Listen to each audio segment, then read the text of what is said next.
চরাঞ্চলে একসময়ে শুধুমাত্র চীনাবাদামের আবাদ করা হলেও বর্তমানে আগাম জাতের মুড়িকাটা পেঁয়াজ আবাদ করছেন চরাঞ্চলের কৃষকরা। ফরিদপুরের দুর্গম চরাঞ্চল জুড়ে এখন দেখা যাচ্ছে আগাম জাতের মুড়িকাটা পেঁয়াজের আবাদ।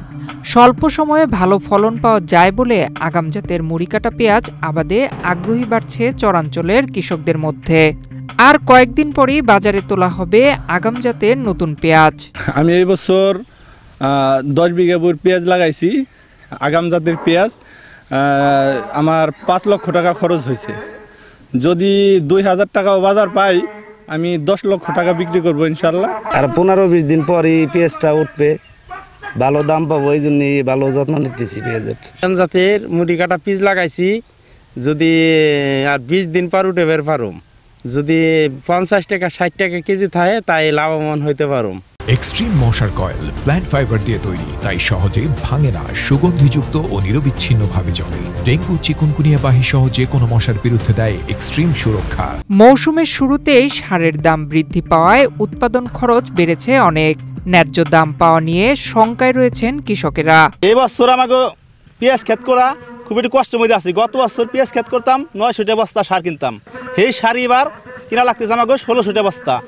সেই ক্ষেত করা খুব কষ্ট হইতে, পেঁয়াজ ক্ষেত করা আমাকে 1500-1600 টাকা দাম রাখে।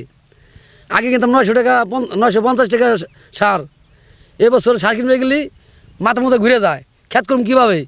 জেলায় পেঁয়াজের উৎপাদন বাড়াতে কৃষকদের কারিগরি পরামর্শ সহ সকল ধরনের সহযোগিতা করা হচ্ছে বলে জানান জেলার এই কৃষি কর্মকর্তা।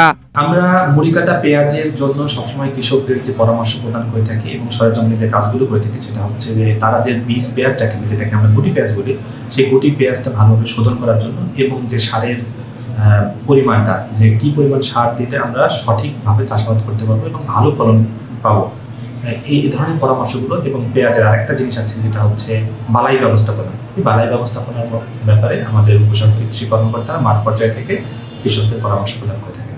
স্বল্প সময়ে অধিক লাভজনক হওয়ায় দিন দিন আগ্রহী হয়ে উঠছেন তারা। আর আগাম জাতের মুড়িকাটা পেঁয়াজের বাজার দর ভালো পেতে বাড়তি যত্ন নিতে ব্যস্ত চরাঞ্চলের কৃষকেরা। ফরিদপুর জেলায় এবছর 5200 হেক্টর জমিতে মুড়িকাটা পেঁয়াজ আবাদের লক্ষ্যমাত্রা নির্ধারণ করা হয়েছে। নয়ন বিশ্বাস, বাংলাদেশ প্রতিদিন।